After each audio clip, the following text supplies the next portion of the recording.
car went by this trailer at 11:38. Okay, 38's a symbolic number. How? Well, when the man of the year, America's man of the year, was 38, I was 7. He was 31 years older, so when I was 7, what happened? I'm saying the man of the year murdered my step-grandfather, whose name was Ted Roop. He was from Texas, and he owned a 10-gallon hat. That's a kind of cowboy hat that only a big man is going to wear. The 10-gallon hat is...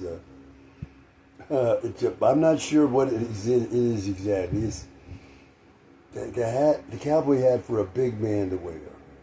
Big man meaning somebody like John Wayne. Okay? So, anyway, Ted Roop was a big man. You know, he was a stocky man. He wasn't tall, as I recall, but he was stocky. And he had somewhat of a stomach. You know, he was an older man, right? He was,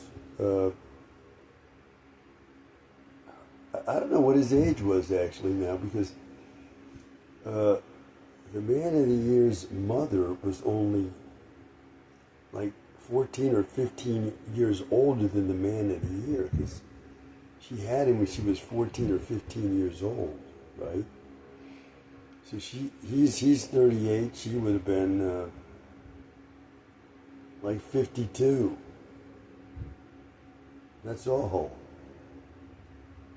And I guess Ted Roop was her age, because when he was murdered, I'm saying he was murdered in 1961, he was 52. So what I'm thinking about here, in my 30-foot travel trailer, parked in my driveway here in Silver Spring, Maryland, I'm thinking about, why did the man of the year decide to murder Ted Roop in 1961 when I was 7 years old, okay? Ted Roop had married the man of the year's mother. I think, I should know this, you know, I've got all the documents, in fact, but my mind just does not want to remember yet specifics. Say, no, I'm not allowing you to remember this date, that date. So, exactly when Ted Roop married man of the year's mother, I think it was not long after the man of the year went to war in 1942. The Japanese attacked Pearl Harbor, December 7th, 1941. Now there's the 7. There's the symbolic 7. So, if 7 became important to the man of the year, that's probably its significance. I don't think the man of the year regarded 7 with any religious significance, right? The Sabbath occurs on the 7th day, right? There's 7 days in creation. I've never talked or written about such matters as religion like this, so excuse me if I'm phrasing things improperly, but to offend any of the religious folks out there, but you'd say there were 7 days of creation, and on the 7th day, the Lord rested.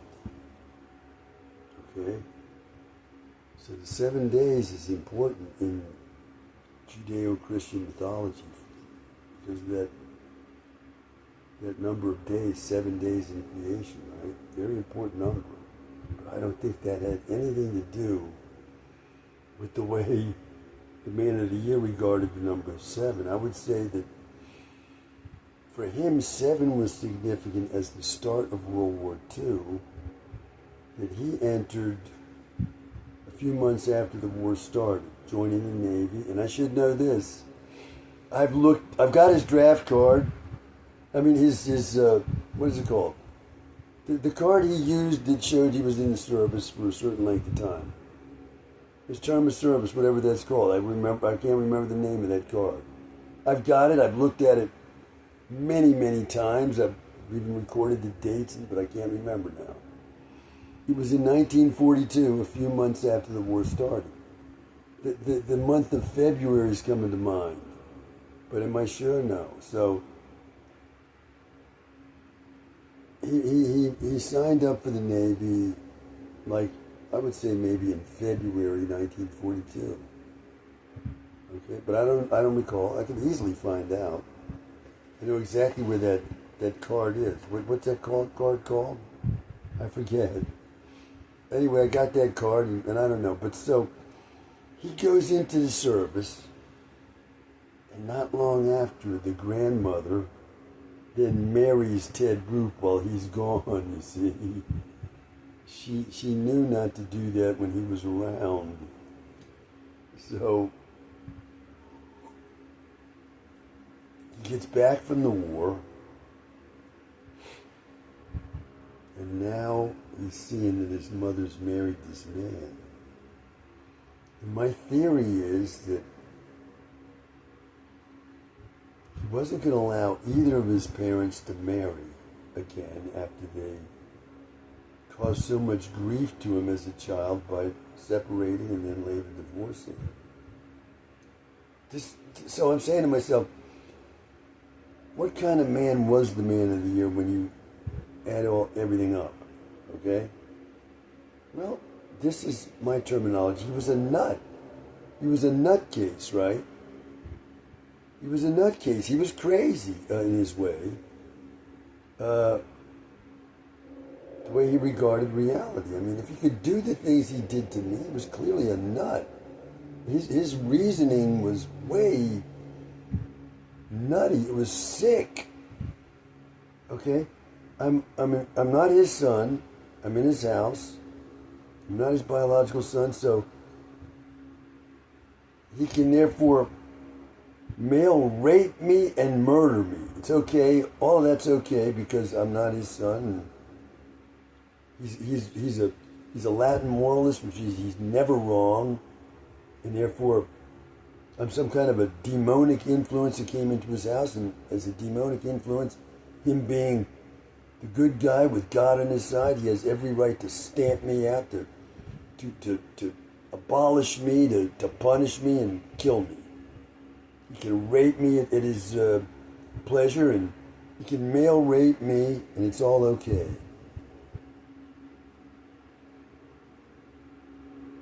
So what kind of a mentality would be thinking along lines like that? What would inquisitioners in the mental prison system call this? I don't know. I haven't studied their pseudoscience. I haven't studied it to that depth.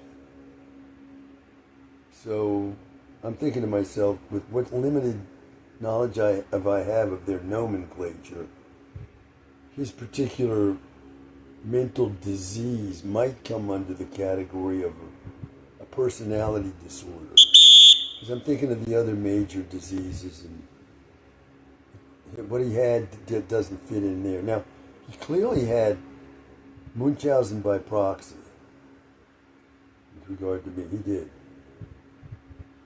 You know, he was behaving as if he cared so deeply about me, and he was trying to hurt me all the time, harm me, and as if this was a way of expressing his affection. It's a very bizarre disease, and I've read online that it's so bizarre, it's almost impossible to diagnose. It's such a slippery slope of, you're going to find evidence for this. It's a very weird disease, very hard to pin on somebody, but it's real.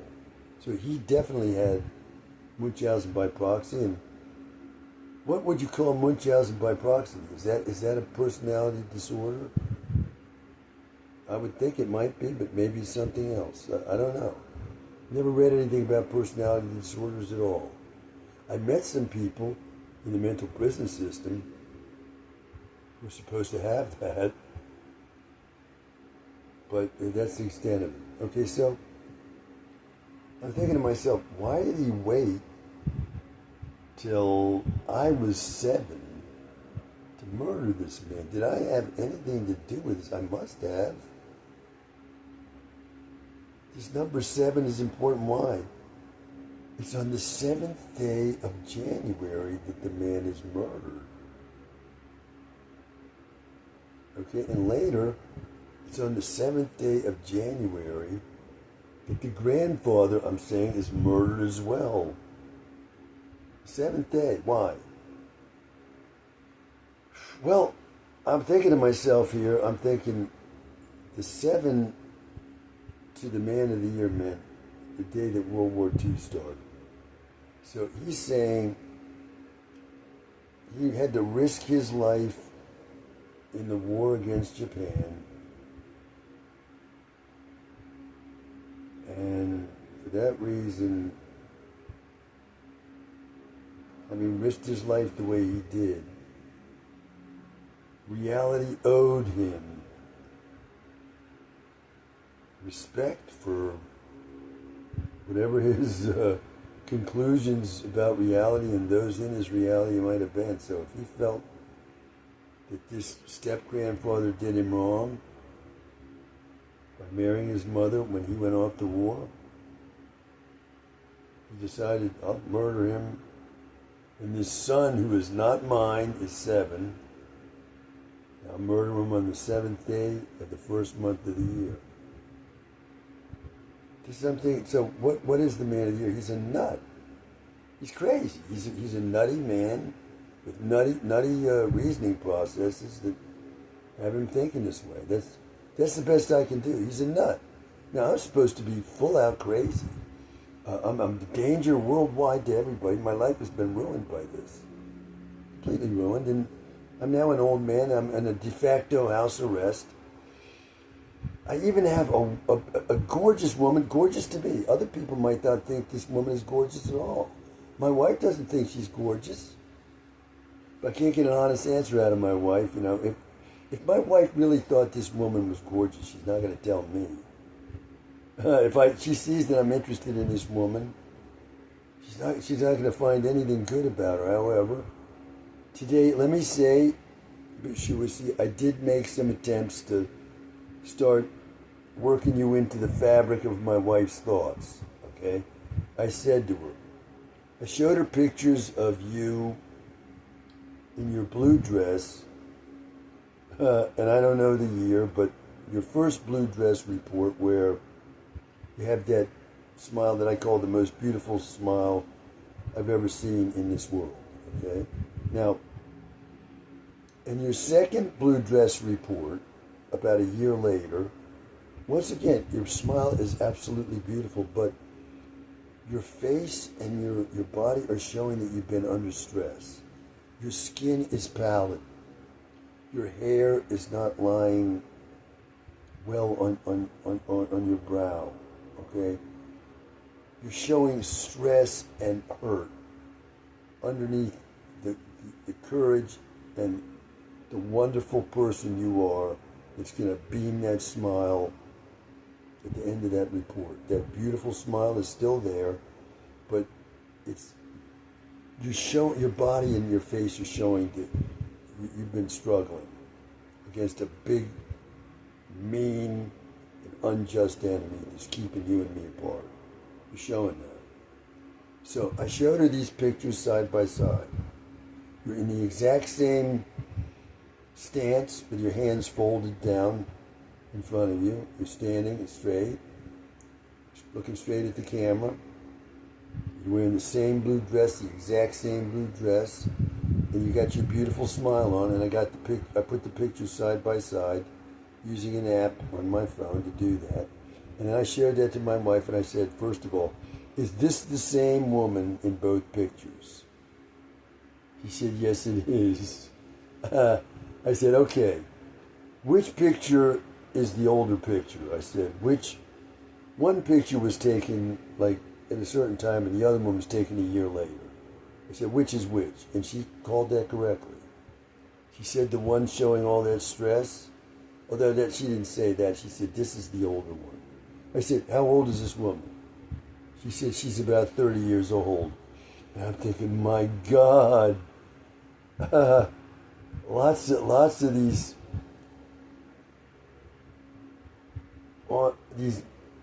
camera viewings that I have seen of you have made you appear like you're at least 40. And my wife has seen one of them, and she said that was the first one I showed her, the one whichever one it was, and I said, how old is this woman? She said, she's 40. But now she sees a picture, 2 pictures of you, and you're 30. She's 30 years old. That's proof, I'm saying, since my wife is never wrong in these matters, that alternate realities are involved in this, or it's too far-fetched for me to say that somehow I'm being flim-flammed in some kind of a sting operation where AI has been used from the start to alter your appearance.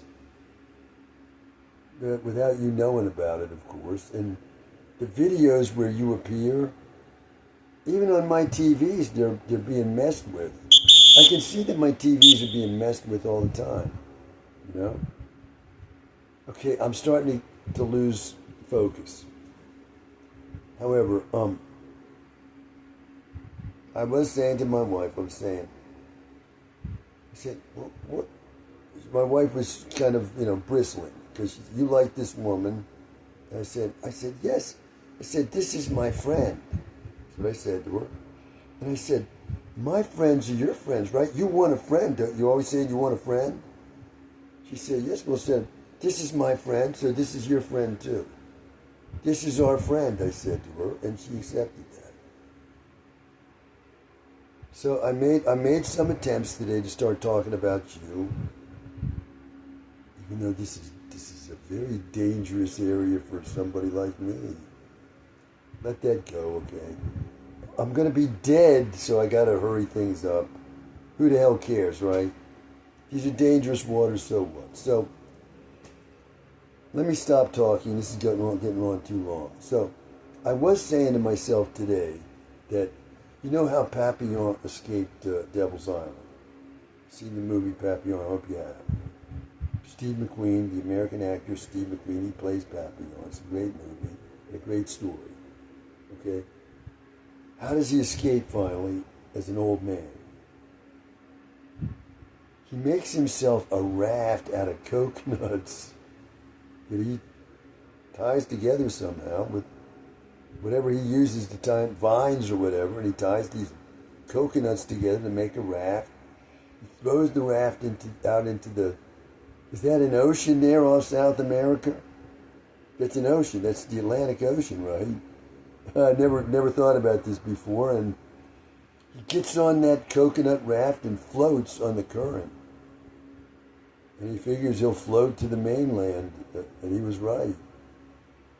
But he took a gigantic chance, right? So I was saying to myself, well, I decided to myself that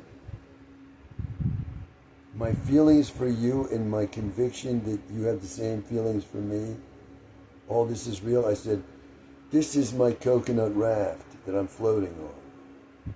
My belief that our feelings for each other are real. So I'm going to escape this Devil's Island here through our relationship.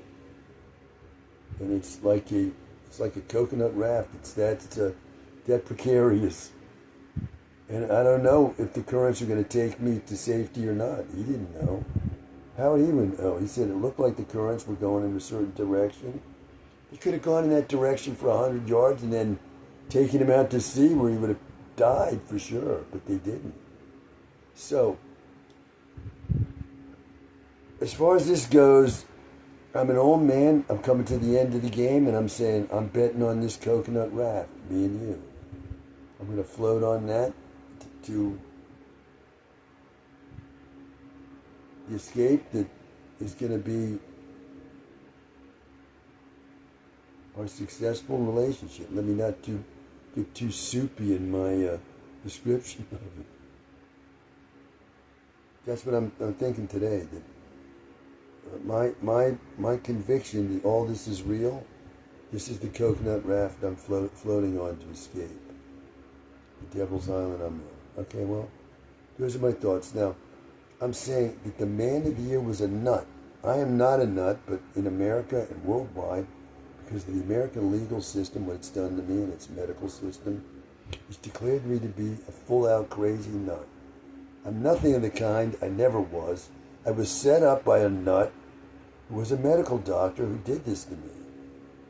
He did it to me across my lifetime. He had Munchausen by proxy disease. No one knew he had it.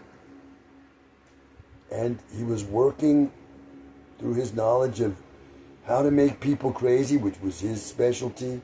He was very proud about doing it. He did it to this doctor, the Cuban refugee who came and lived with us.